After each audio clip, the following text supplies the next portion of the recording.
예, 제가 한때 학원에서 아이들을 가르칠 때 이 아이들이 학교 시험을 마치고 나면은 이제 성적이 나오지 않습니까? 그러면 그 성적을 가지고 이 학부모들과 상담을 해야 됩니다. 예. 그러면 이 학부모님들이 주로 하시는 말씀이 있어요.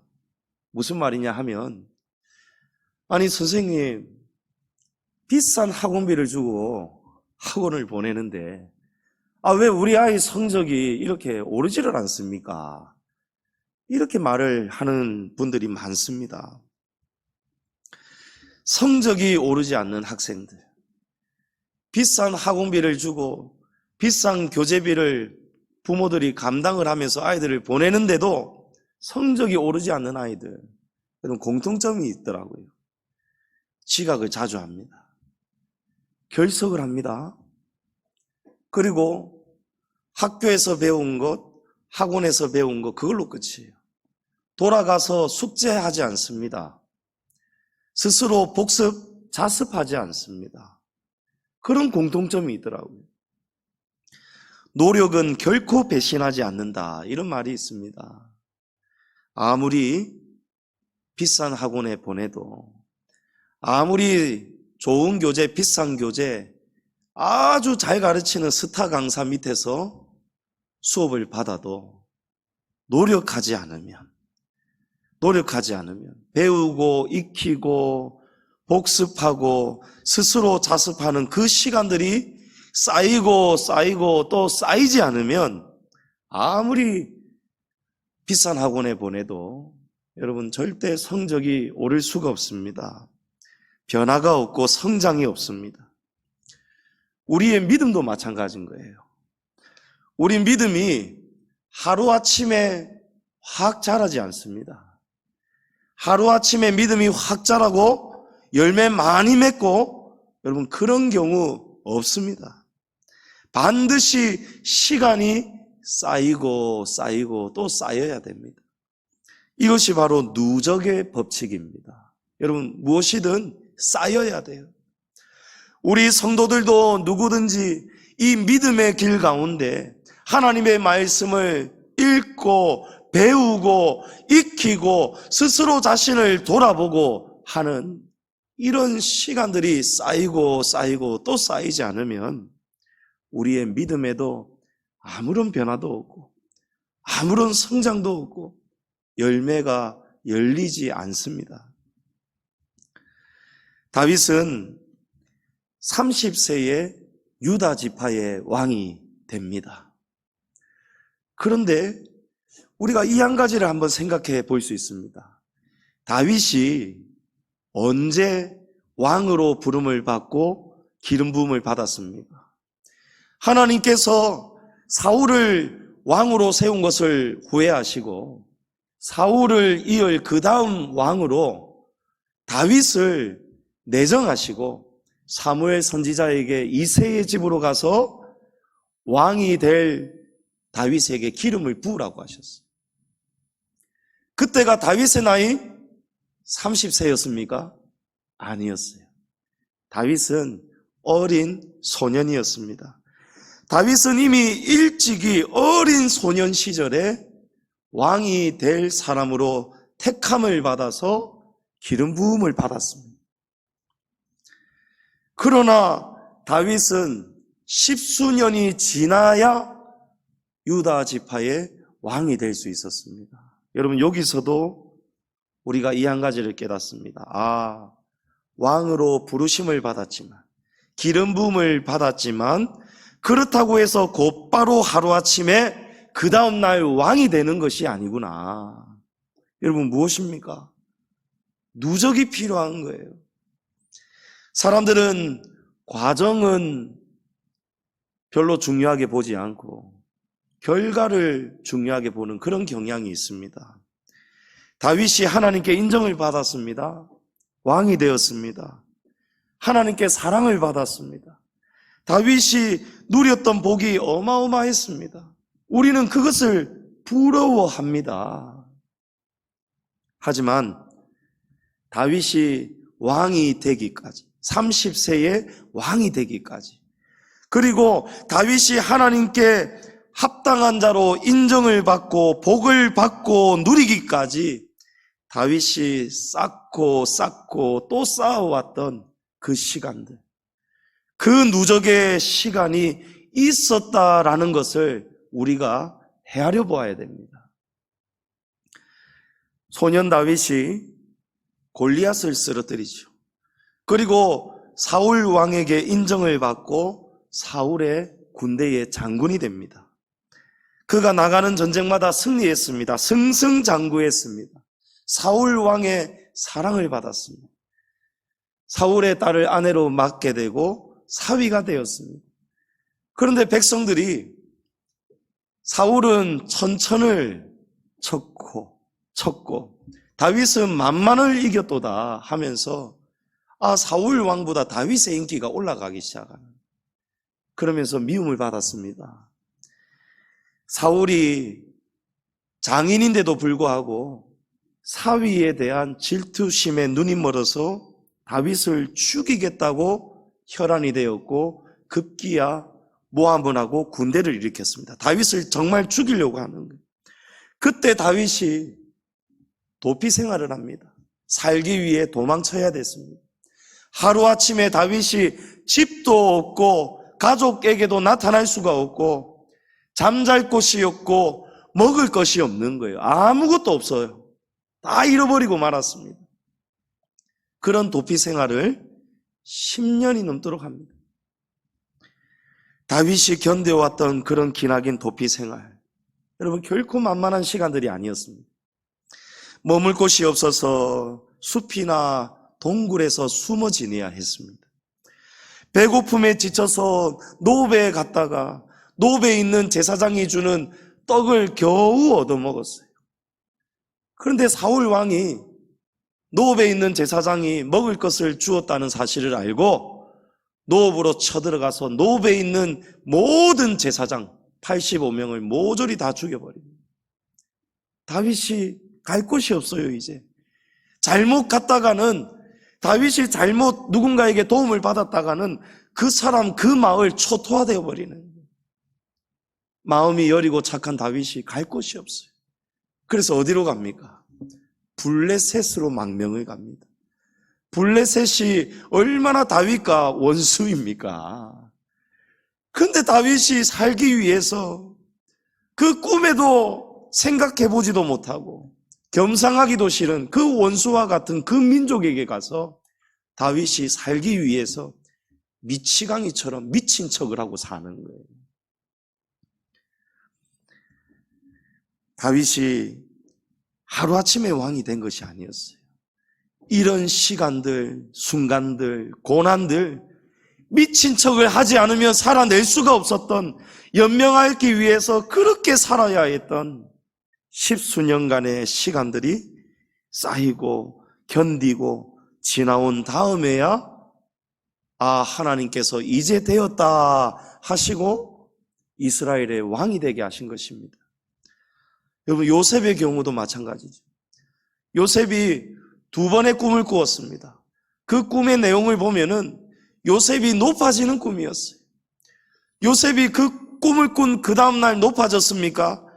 그 꿈을 꾼 그 다음날 애굽의 총리가 되었습니까? 아니에요.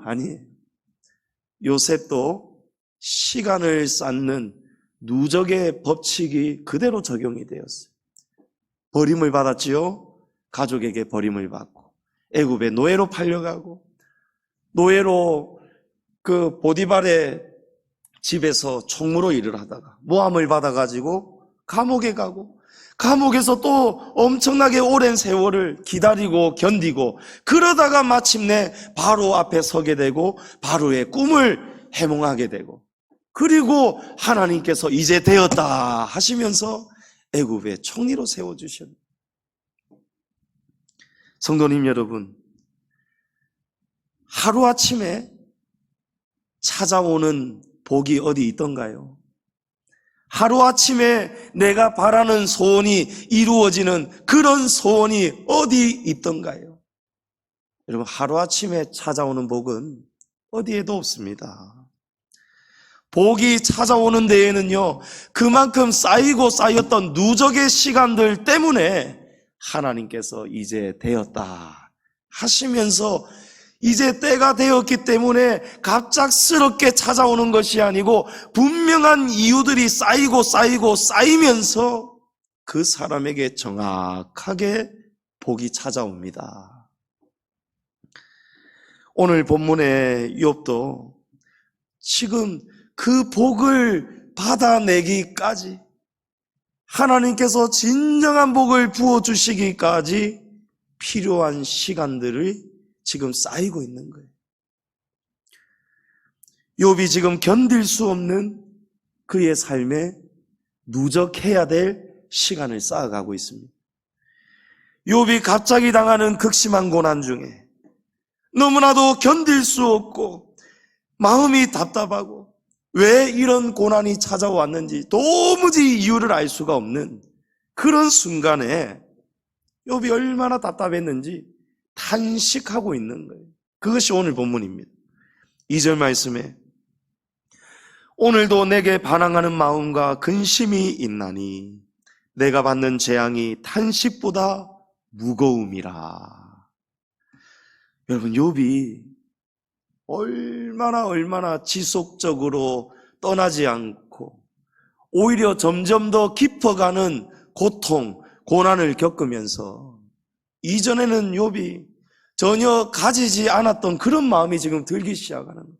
얼마나 그가 지금 괴롭고 힘들면은 하나님께 원치 않는 이 마음, 세상에 하나님께 반항하는 마음까지 들 정도로 이 고난 속에서 욥이 지금 신음하고 있는 거예요. 3절 말씀에 내가 어찌하면 하나님을 발견하고 그의 처소에 나아가랴. 지금 욥이 왜 답답합니까? 왜 반항하는 마음이 생길까요? 하나님께서 인정하셨던 동방의 의인 중의 의인이 욥이었습니다. 그런데 어느 날 엄청난 고난이 찾아오지요.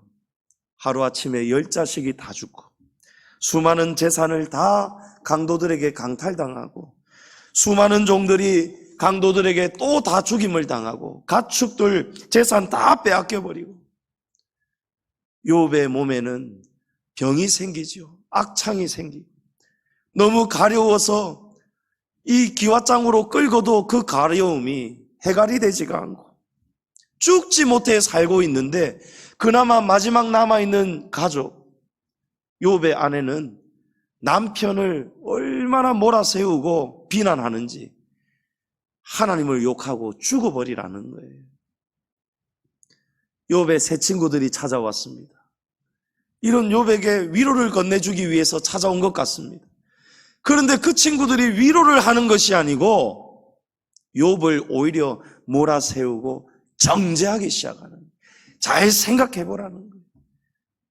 잘 생각해보라는 거예요. 이유 없는 까닭 없는 고난이 오겠느냐? 네가 분명히 하나님 앞에 큰 잘못을 저질렀기 때문에 하나님이 지금 이렇게 엄청난 고난 주시는 것이 아니냐? 욥의 마음을 더 아프게 만드는 그런 속에서, 그런 무거운 고난 속에서 욥이 얼마나 답답했겠습니까? 이 답답함을 누구에게 물어야 되겠습니까? 하나님을 찾아야 되는. 그런데 욥이 이쪽 저쪽 하나님을 아무리 애타게 찾고 불러보아도 하나님은 나타나시지를 않습니다. 얼마나 욥이 하나님을 애타게 찾았는지 모릅니다. 8절 이하를 보십시오. 내가 앞으로 가도 그가 아니 계시고 뒤로 가도 보이지 아니하며 그가 왼쪽에서 일하시나 내가 만날 수가 없고 그가 오른쪽으로 돌이키시나 내가 배울 수 없구나. 여러분, 이런 순간 만나신 적이 있으십니까? 하나님 아무리 애타게 찾고 불러도 하나님이 어떤 음성도 어떤 마음의 감동도 주시지 않고 하나님 만날 수가 없고 버림받은 느낌, 고난이 오히려 더 깊어가고 문제가 해결이 되는 것이 아니고 문제가 더 생겨버리고 그러는데 아무도 나를 도와줄 리가 없고 하나님이 아무런 역사도 하시지 않는 혼자 시커먼 어둠 속에 버려진 느낌. 왜 하나님은 지금 욥에게 침묵하고 계실까요? 여러분, 왜 우리가 때로는 인생의 큰 굴곡의 지점을 만나면서 이런 답답함을 느낄 때가 있을까요? 얼마나 욥이 아프고 괴로웠으면 이 마음에서 반항의 마음이 나온다잖아요. 여러분, 왜 그럴까요? 왜 하나님은 욥에게 시원하게 말씀해 주시지 않을까요? 누적의 법칙을 우리가 생각해 봐야 되는 거예요. 하나님은 이유가 없으신 분이 절대 아니심을 기억하시기 바랍니다. 하나님의 섭리는요, 하늘보다 높고 우주보다 깊고 넓고 어마어마하게 광대하신 분이 하나님이십니다. 사람에게도 까닭 없는 원인, 이유가 없습니다. 분명히 이유가 있습니다. 하나님의 섭리 가운데에도 분명한 이유가 있습니다. 그런데도 하나님이 침묵하고 계시고 우리를 깊은 고난을 만나게 하실 때 여러분, 이유가 있습니다. 누적의 법칙입니다.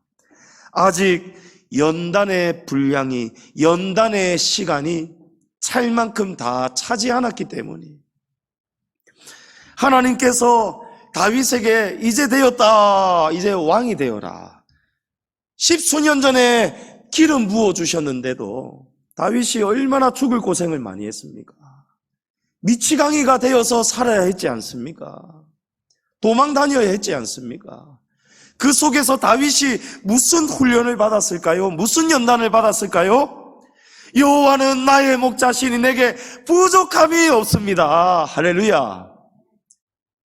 내가 사망의 음침한 골짜기를 지나갈지라도, 다닐지라도. 여러분, 사망의 음침한 골짜기 다윗이 10수년을 다닌 거예요.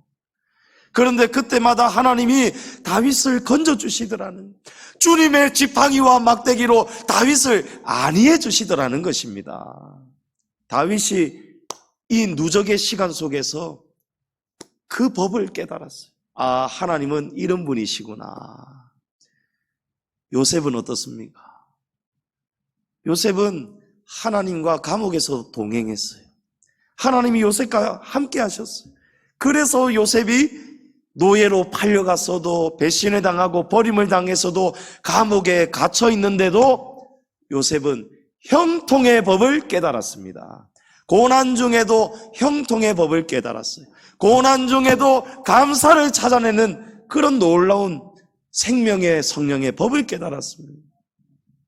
그 분량이 차고 나니까요, 연단을 받고 연단이 쌓이고 정금이 되고 순금이 딱 되고 나니까요, 하나님이 이제 되었다, 할렐루야, 다윗을 왕으로 세워주시고 요셉을 애굽의 총리로 세워주시고 하나님의 이스라엘의 구원자로 삼아 주시더라는 것입니다. 귀하게 쓰시더라는 거예요. 물극필반이라는 말이 있습니다. 물극필반. 어떠한 사물이든지 극에 달하는 순간까지 도달하기까지 시간이 필요하다는 거예요. 그래서 극에 달하는 순간이 마침내 딱 되었을 때, 그때에 비로소 반전이 일어나는 것, 이것이 물극필반입니다. 우리가 성경을 통해서 하나님의 진리의 말씀을 배웁니다마는, 성경의 진리의 말씀이 참으로 진리입니다마는, 창조주 하나님은요, 우주의 법칙을 통해서도, 자연의 법칙을 통해서도, 자연의 원리를 통해서도 창조주 하나님을 깨닫게 하십니다. 여러분, 물극필반, 쉬운 예로 여러분 빗줄기에 바위가 패이는 것이에요. 물 가지고 바위를 뚫을 수가 없습니다. 그러나 오랜 세월 지속적으로 연속적으로 오랜 세월 동안에 계속해서 그 자리에 빗줄기가, 낙숫물이 떨어지면요, 그게 달하면요, 때가 다 차버리면요, 바위가 패이지 않습니까? 패위다 못해 나중에는 바위가 뚫려버리는, 여러분 이것이 물극필반 누적의 법칙입니다. 물은 아무리 열을 가해도, 가스불이 있고 장작불이 가해져도 물은 50도에 절대 끓지 않습니다. 90도에 끓지 않습니다. 99도에도 끓지 않습니다. 여러분 어떻게 돼야 됩니까? 100도가 되어야 끓습니다. 이것이 누적의 법칙이에요. 우리는 모르지만 하나님만이 알고 계시는 우리 각자의 때가 있음을 믿으시기 바랍니다. 지금 욥이 답답해 미칠 지경, 하나님을 아무리 찾아도, 왼쪽으로 보아도 오른쪽으로 보아도 하나님 아무 말씀이 없으세요. 다 잃어버렸어요. 세상 사람들이 볼 때에는, 욥의 새 친구들이 볼 때에는 욥이 너무 안 된 거예요. 딱한 거예요. 동방의 큰 부자일 때에는 욥에게 이 친구들이 이렇게 함부로 말하지 못했을 것인데, 욥이 다 읽고 나니까 찾아와가지고 위에서 아래로 내려다보면서 욥에게 지적질을 하는 거예요. 너 잘 생각해봐. 오늘 본문 앞에도 욥의 친구 엘리바스가 욥을 계속해서 아픈 곳을 찌르면서 정죄합니다. 여러분, 하나님이 우리를 수술하시는 방법입니다. 하나님이 우리를 수술하시는 방법은요, 사람을 통해서 아프게도 하시고요, 환경을 통해서, 극심한 고통과 고난을 통해서, 요셉처럼 버림을 받게 하시면서, 다윗처럼 이 장인에게 죽을 위기까지 처해지게 하면서, 하나님은 우리가 생각지도 못한 환경과 고난을 통해서 하나님은 우리를 누적의 시간으로 인도하고 계시는 거예요. 그러나 욥이 그 오랜 순간 탄식하며 답답하며 하나님을 아무리 찾아도 만날 수가 없었던 답답한 고통의 터널이 있었지만, 저와 여러분은 알고 있지요. 욥의 결국을 우리는 알고 있습니다. 여러분, 결국은 어떻게 되었습니까? 욥기 42장 10절에 욥이 그의 친구들을 위하여 기도할 때에 여호와께서 욥의 공경을 돌이키시고 여호와께서 욥에게 이전 모든 소유보다 갑절이나 주신지라. 할렐루야! 할렐루야! 여러분, 욥이 친구들을 위해서 기도했다는, 욥이 이 누적의 시간을 견디고 또 견디는 동안에 욥이 깨달은 바가 있습니다.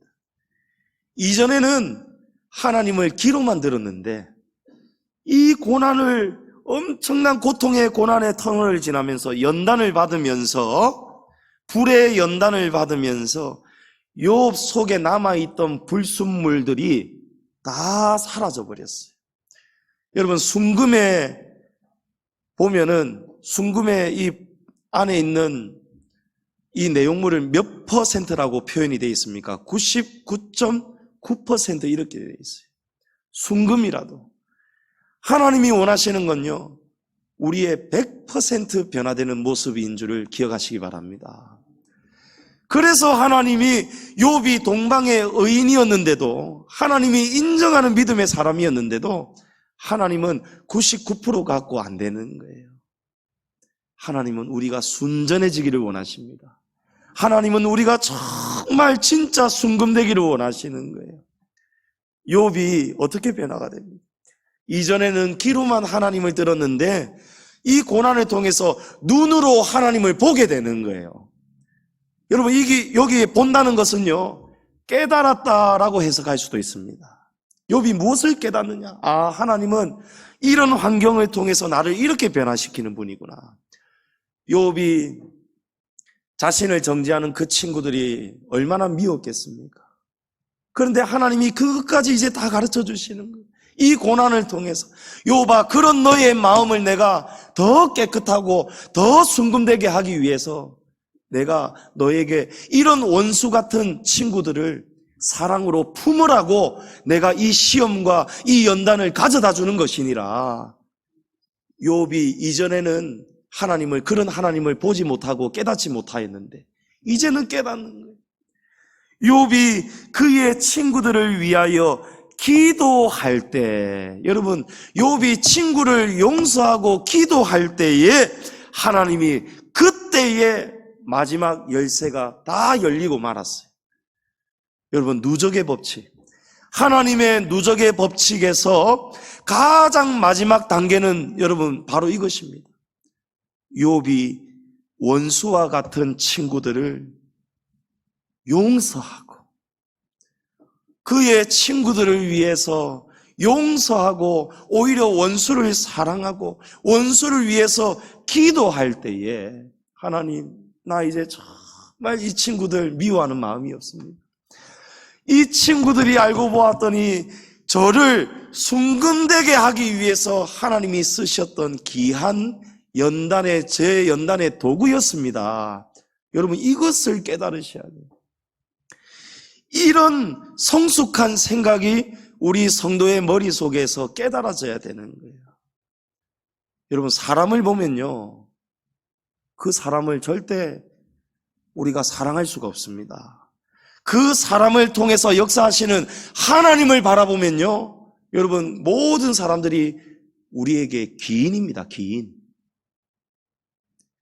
내 성격, 내 육신의 못된 자 있는 그대로 내버려진 상태. 여러분, 이것을 복이라 할 수 있겠습니까? 고쳐야 되지 않겠습니까? 우리 자녀들 어긋난 길로 걸어갈 때 여러분, 그것을 부모가 가만히 두고 보고 있고, 오냐 내 새끼 아이고 잘한다 잘한다, 여러분, 그것이 복이라 할 수 있겠습니까? 매를 들어서라도 고쳐주어야 되지 않습니까? 예. 여러분, 그것이 연단이에요. 우리가 지금 품지 못하는 마음, 사랑하지 못하고 용서하지 못하고 오히려 원수를 그대로 내 마음속에 가지고 있고 원한을 품고 있고, 그런 마음을 가지고 있다면 하나님이 우리를 얼마나 사랑하시는데, 독생자를 내어주실 만큼 저와 여러분을 얼마나 사랑하시는데, 하나님이 그 사랑하시는 영혼을 원수를 품고 살고 있는 그대로 내버려 두시겠느냐는 거예요. 여러분, 그래서 우리의 삶에 유혹과 같은 고난이 찾아오는 거예요. 하나님이 고치시려고. 그렇게 살아서는 안 되는데 용서하는 법을 알게 하시려고. 귀로만 듣는 하나님, 무슨 말씀입니까? 설교만 듣고 나가서 행함이 없는 믿음, 죽은 믿음으로 살면 안 되기 때문에 귀로만 듣는 하나님으로 우리를 내버려 두지 않는다는 거예요. 눈으로 하나님을 바라볼 수 있도록 우리를 용광로와 같은 불 가운데에서 하나님이 연단하시는 거예요. 욥이 아무리 하나님을 찾아도 이 환경이 변하지가 않았어요. 그런데 언제 변합니까? 42장 10절 한 번 더 띄워보십시오. 우리 다 같이 한번 읽어보겠습니다. 욥이 그의 친구들을 위하여 기도할 때 여호와께서 욥의 공경을 돌이키시고 여호와께서 욥에게 이전 모든 소유보다 갑절이나 주신지라. 할렐루야. 여러분, 결국은 무엇입니까? 결국은 사랑이에요. 결국은 사랑입니다. 여러분, 사랑이 없이는 아무것도 소용이 없다라고 고린도전서 13장에 사도 바울이 말씀합니다. 천사의 말을 할지라도, 유창한 방언을 할지라도, 산을 옮길 수 있는 믿음이 있다 할지라도 사랑이 없으면 소리나는 꽹과리와 같고 울리는 징과 같다는 거예요. 아무 소용이 없다는 거예요. 여러분, 꽹과리 어떤 특징이 있습니까? 소리는 요란한데 꽹과리 소리는 순식간에 온데간데 없이 사라지고 맙니다. 소리가 온데간데 없이 사라지고 말아요. 그나마 꽹과리보다 오래 울리는 것이 징이에요. 징 울립니다. 그런데 이 징도 조금 울리다가 마는 거예요. 유명무실하다는 거예요. 있는 것 같았는데 알고 보았더니 없는 것 같다는 거예요. 그런 믿음 가지고 하나님 앞에 서면 안 된다는 것입니다. 하나님이 우리에게 바라시는 순금은 바로 사랑입니다. 그 금은 바로 사랑이에요. 사랑하라고 하나님이 우리를 연단시키고 계십니다. 우리가 사랑하지 못할 때에 고난은 끝나지가 않습니다. 그러나 욥이 모든 것을 품을 때, 모든 것을 하나님을 바라보게 되면서 품게 되었어요. 빌닷과 소발과 엘리바스 원수로 보였는데, 나를 아프게 하는 원수 친구로 보였는데, 이 친구를 뒤에서 움직이고 하면서 이 친구를 사랑해 보아라고 하나님이 계속해서 등 떠밀고 계시는 그런 하나님의 모습을 보게 될 때에, 귀로만 들을 때에는 깨닫지 못했는데, 하나님이 이 환경, 이 사람을 지금 이렇게 만드시는 것이 나를 순금되게 하시려고 하나님이 이러시는구나. 그 하나님의 큰 사랑과 섭리를 깨닫게 될 때에 욥이 그때 깨닫게 됩니다. 그래서 고백하는, 하나님 맞습니다. 제가 설교만 듣고 예배당 문을 나서면서 그 설교 들었던 말씀은 온데간데 없이 사라지고, 나가면서 원수가 보이고, 나가면서 눈도 마주치고 싶지가 않고, 가정이 불화하고, 직장에서 사회에서 곳곳마다 부딪혀버리고, 나는 아무 문제가 없고 전부 다 남 탓만 하고. 여러분, 그것은 하나님이 원하시는 순금이 아니에요. 그래서 하나님이 계속해서 누적의 시간 동안 우리를 내버려 두시는 거예요. 오늘 욥과 마지막 이 42장의 욥, 여러분 얼마나 큰 차이가 있습니까? 여기서는 욥이 지금 답답하니까 하나님께 반항하는 마음도 가지고 있고요. 오늘 본문은 엘리바스가 욥에게 던졌던 정죄에 대해서 욥의 항변입니다. 욥이 괴로워 죽겠다는 거예요. 그러나 욥이 이 한 가지의 진리만은 붙들었습니다. 10절 말씀에, 그러나 내가 가는 길을 그가 아시나니 그가 나를 단련하신 후에는 내가 순금같이 되어 나오리라. 할렐루야.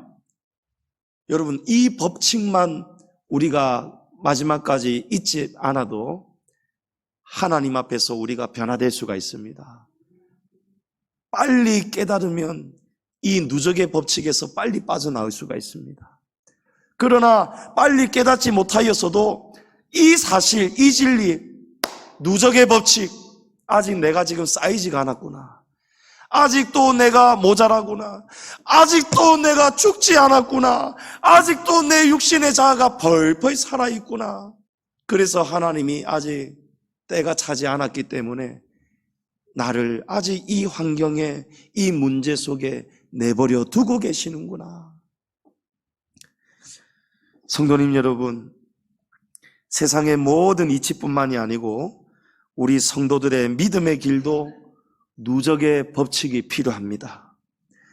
그런데 이 누적의 법칙은요, 우리가 그냥 세월만 보내면서 고난만 당하고 가만히 그냥 아픔만 당하고 가만히 그냥 찔린다고, 가만히 있는다고, 시달킨다고 쌓이는 시간이 아닙니다. 그냥 세월만 보내시는 성도들이 되시면은 아무런 변화도 없고 회복도 없습니다. 시간을 쌓으면서 우리가 무언가를 해야 됩니다. 그냥 허송세월만 보내면 안 되고 우리가 뭔가를 해야 된다는 것입니다. 여러분, 이 누적의 시간 동안에 두 가지를 쌓으시기 바랍니다. 첫 번째는 실력을 쌓으셔야 돼요. 실력을 쌓아야 됩니다. 다윗은 어린 소년 시절에 양을 치면서 가만히 허송세월만 보내지 않았습니다. 여러분, 다윗은 본래 꿈이 군인이었습니다. 성경에는 나와 있지 않지만 역사를 통해서, 문헌을 통해서 충분히 우리가 헤아려 볼 수 있습니다. 왜냐하면 당시에 이스라엘 모든 남자들의 꿈과 로망은요, 군인이 되는 거였어요. 군인이 명예로웠어요. 마치 오늘날 우리 아이들 어린이집에 가보면 꿈이 뭐냐고 할 때에 대부분이요, 경찰 아니면 소방관 막 이래요. 그런 것을 명예롭게 생각합니다. 그런데 아이들에게 꿈을 물으면 저는 돼지 치고 싶습니다. 시골에서 농사 짓고 싶습니다. 이러는 아이 아무도 없지 않습니까? 다윗의 아버지 이새에게는 8명의 아들이 있었어요. 이 8명의 아들들 중에 8번째 막내가 다윗인데 이 아들들이 전부 다 군인이 되고 싶었어요. 그런데 다윗의 7명의 형들은 전부 다 군인이 되었는데 다윗만은 가정을 돌봐야 되기 때문에 누군가 한 명은 집안의 일, 집안의 가업을 이어가야 되는데 여러분 누가 군인이 되고 싶지 누가 저 산으로 들러 양들 데리고 다니면서 양들 똥 치우고 이런 양들 먹이고 싶겠습니까? 다윗에게는 그 순간이 원치 않는 삶이었어요. 누적의 시간이에요. 그런데 다윗이 양을 치면서 어떻게 살았습니까? 그냥 양 먹이고 가만히 먼 산 보고 한숨 쉬고 이렇게 살지 않았어요. 양을 지키기 위해서 돌멩이를 던지는 연습을 했습니다. 물맷돌을 던지는 연습을 했습니다. 그 실력으로 아버지가 자기에게 맡기신 양의 새끼를 곰이나 사자가 물어가면 쫓아 뛰어가가지고 물맷돌로 맹수와 싸웠는 거예요. 물맷돌로 맹수의 머리를 박살을 내고 그 입에서 양의 새끼를 건져내었다는 거예요. 다윗이 골리앗 앞에 나아갈 때 이스라엘 모든 군인들 중에 7명의 형들도 엄두도 내지 못하고 있을 때에 심지어 사울 왕도 꼼짝달싹 못하고 있을 때에 어린 소년이 골리앗 앞에 나갔습니다. 그때 사울 왕이 자신의 갑옷과 무기를 주었지만 소년 다윗에게는 그 갑옷이 너무 크고 무겁고 칼도 무거웠기 때문에 아무것도 걸치지 않고 가지지 않고 다윗이 돌멩이 들고 나가는 거예요. 사무엘상 17장 4절에 손에 막대기를 가지고 시내에서 매끄러운 돌 5을 골라서 자기 목자의 제구 곧 주머니에 넣고 손에 물매를 가지고 블레셋 사람에게로 나아가니라. 여러분 다윗이 돌멩이 5개 들고 나간 거예요. 그런데 사실 돌멩이 5개도 필요가 없었어요. 물맷돌 한 방으로 이 물맷돌이 정확하게 날아가서 골리앗의 이마 중앙에 박히면서 그 3m가 넘는 골리앗이 뒤로 콱 하고 쓰러져 죽는 거예요. 여러분 무엇입니까? 그런 원치 않는 환경, 나도 군인이 되고 싶었는데 이 뭐야? 시골에서 양똥이나 치우고 양이나 이리저리 끌고 다니고 이 뭐야? 신세 한탄하면서 고난의 순간을 다윗이 지나가지 않았다는 거예요. 그 속에서도 자기가 할 수 있는 최선을 다해서 실력을 키웠다는 거예요. 어떻게 하면 이 물맷돌로 정확한 목표를 맞출 수 있을까? 그래서 하나님이 준비된 다윗을 쓰신 것입니다. 다윗은 자신에게 주어진 사명의 자리에 불평불만하지 않았습니다. 감사했습니다. 그리고 물맷돌만 연습한 것이 아니에요. 하나님을 찬양했습니다. 하나님을 찬양하고 섬길 수 있는 실력을 키웁니다. 뭡니까? 수금을 기가 막히게 연주를 잘합니다. 다윗이 작곡을 합니다. 찬양 시를 짓습니다. 악기, 온갖 악기를 연주를 잘합니다. 전부 다 무엇입니까? 하루아침에 된 것이 아니고 실력을 쌓은 누적의 법칙이에요. 다윗은 한순간도 허송세월 보내지 않았습니다. 그런 다윗을 하나님이 오래전에 기름 부으셨지만 그런 누적의 시간 동안에 다윗이 실력을 쌓을 수 있는 시간을 하나님이 주신 거예요. 하나님께서 보셨더니 야, 이 다윗은 과연 내 선택에는 후회가 없다. 이 적은 무리의 양을 지키는 일에도 다윗은 이렇게 열심히 충성을 다하고 실력을 쌓고 목숨을 걸고 충성을 하였으니 이제 되었다. 다윗아, 내가 이스라엘 전체 큰 양무리를 내가 너에게 맡길 것이다. 할렐루야. 여러분, 누적의 법칙이 언제 끝이 납니까? 실력이 쌓이고 준비가 될 때에 끝이 나는 거예요. 누가복음 16장 10절에 지극히 작은 것에 충성된 자는 큰 것에도 충성되고 지극히 작은 것에 불의한 자는 큰 것에도 불의하니라. 여러분, 하나님은 무엇을 기뻐하십니까? 작은 일에도 충성하는 사람을 하나님은 기뻐하시고 큰 일을 맡기신다는 거예요. 그래서 우리는 어떠한 순간에도 어떠한 때에도 불평불만 입에서 내뱉으면 안 돼요. 하나님, 왜 하필이면 이렇게 조그마한 교회에 저를 섬기게 하셨습니까?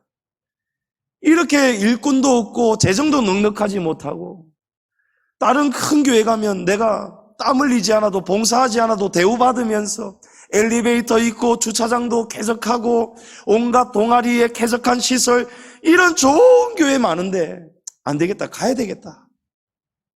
여러분, 그렇게 살면은 연단이 더 길고 더 길어지는, 하나님이 원하시는 순금은 무엇입니까? 사랑이라고 말씀드렸죠. 하나님은 우리가 사랑의 화신이 되기를 바라시는 거예요. 사랑의 순금이 되도록 하시기 위해서 하나님은 사랑을 나타낼 수 있는 기가 막힌 환경으로 양지중앙교회로 저와 여러분을 보내셨어요. 남들은 지쳐있고 앉아있을 때에 아이고 내가 일어나야겠다, 내가 섬겨야 되겠다, 아이고 인원이 왜 이래 없노가 아니고 내가 있어서 다행이다, 그래서 하나님이 나를 양지중앙교회에 보내셨구나. 할렐루야. 여러분, 이렇게 생각이 바뀌면은 이제 이전에 귀로 들었던 하나님이 눈으로 보이기 시작했다는 증거입니다. 여러분, 믿음은 보이지 않는 것들의 증거가 믿음이라고 했습니다.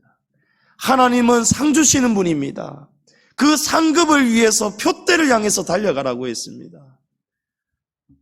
양지중앙교회가 얼마나 우리가 복받을 수 있는 기가 막힌 교회인 줄을 여러분 깨달으셔야 되는 거예요. 여기서 곳곳에 노다지가 천지로 깔려있다는 것을 여러분이 볼 수 있어야 된다는 것입니다. 불평불만할 일이 아니고 감사합니다, 하나님 감사합니다, 이렇게 할 일이 많고 성갈 데가 많고 섬길 일이 많고 내가 조그만한 것 해도 이렇게 할 일이 많은, 여러분 이렇게 주님의 교회를 사랑하시고 실력을 쌓으시기 바랍니다. 사랑이 실력입니다. 우리 각자에게 하나님이 은사와 달란트를 주셨어요. 여러분, 무엇보다도 사랑을 사모하시기 바랍니다. 양지중앙교회 안에서 우리가 서로 사랑하지 못하다면 우리 어디 가서 사랑할 수 있을까요? 천국 가서 사랑할 수 있겠습니까? 여러분, 그런 준비를 가지고는 갈 수가 없습니다. 여기서 사랑하셔야 돼요. 지금 here and now, 바로 이곳에서, 여기 지금 이곳에서 여러분 사랑의 실력을 쌓으시기 바랍니다. 두 번째로 기도를 쌓으셔야 됩니다. 여러분, 기도하지 않으면 변화되지 않습니다. 야고보서 4장 2절에 너희가 얻지 못함은 구하지 아니하기 때문이다 라고 합니다.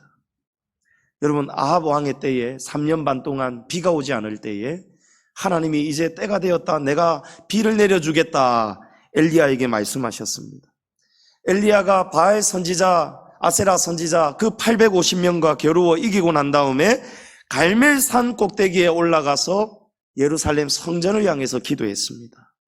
그때에 무릎을 꿇고 그 얼굴을 무릎 사이에 넣고 완전히 하나님 앞에 엎드려서 기도했습니다. 그때 엘리야가 기도하고 난 다음에 하나님 이제 때가 되었습니다, 비를 내려주십시오 기도하고 나서 사환에게 비가 안 오느냐, 멀리 구름이 보이지 않느냐, 저 끝에 가서 먼 바다를 한번 바라보고 오너라 라고 했어요. 사환이 보았더니 아무 징조가 없었어요. 스승님, 아무 징조가 없습니다. 엘리야가 또 기도했습니다. 두 번째 기도하고 사환을 또 보냈습니다. 한번 또 가봐라. 세 번째 기도했습니다. 또 가봐라. 네 번째 기도했습니다. 또 가봐라. 열왕기상 18장 44절 우리 다 같이 읽어보겠습니다.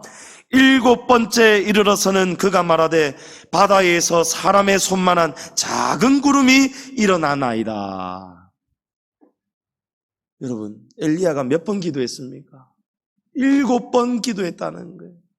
자, 그러면 이 말씀이 우리가 기도해도 응답되지 않을 때에 7번 기도하면 응답이 되겠구나.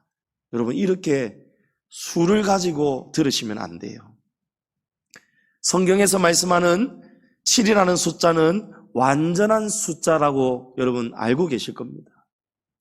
엘리야는 기도의 응답이 이루어질 때까지 기도했을 것입니다. 할렐루야.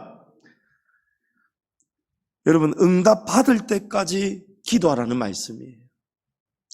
응답 받을 때까지 기도한다는 것은요, 기도의 분량이 찰 때까지, 누적의 법칙이 나타날 때까지 기도해야 된다는 말씀입니다.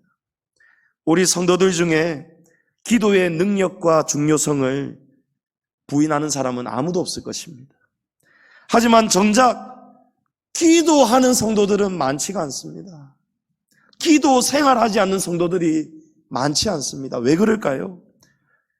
기도해봐도 안 될 거라고 생각하기 때문입니다. 이런 생각은 하나님의 말씀을 불신하는 것입니다. 믿음이 없기 때문에 기도하지 않는 거예요. 존 라일 목사님이 성도임에도 불구하고 기도하지 않는다는 것은 그 사람이 진정한 성도가 아니라는 분명하고 확실한 증거이다 라고 했습니다. 기도하지 않는 성도는 참 성도가 아니라는 거예요. 기도하지 않는데 하나님을 기도도 지금 듣고 있지 못하는데 언제 눈으로 하나님을 바라보고 언제 고난과 연단을 벗어나서 순금이 될 수 있단 말입니까? 또 이런 사람들이 있습니다. 조금 기도 생활하다가 안 이루어진다 싶으면 냅다 포기해버리는 사람이 있어요. 여러분, 누적의 법칙을 기억하십시오. 하나님은 쌓일 만큼 쌓아야 하나님이 움직이십니다. 할렐루야. 성도님 여러분, 말씀의 결론을 맺겠습니다. 누구든지 채우지 않으면, 하나님께서 원하시는 만큼 채워지지 않으면 아무런 인생의 변화도 역사도 일어나지 않습니다. 가나 혼인잔치집에 포도주가 떨어졌을 때 예수님이 뭐라고 하셨습니까? 돌 항아리 6개가 있는 것을 아시고 그것을 가져다가 거기에 물을 채우라고 하셨습니다. 물을 채우되 얼마만큼 채우라고 하셨습니까? 아기 끝까지 가득 채우라고 하셨어요. 여러분, 돌 항아리 6개가 모두가 다 꽉 차는 순간, 채워지는 순간, 그때 비로소 물이 포도주로 변화되었습니다. 할렐루야. 여러분, 여기에도 누적의 법칙이 있습니다. 성도님 여러분, 보이지 않는 돌 항아리 6개 우리 다 들고 있습니다. 예수님이 우리에게 가서 항아리 들고 오라 하시는 거예요.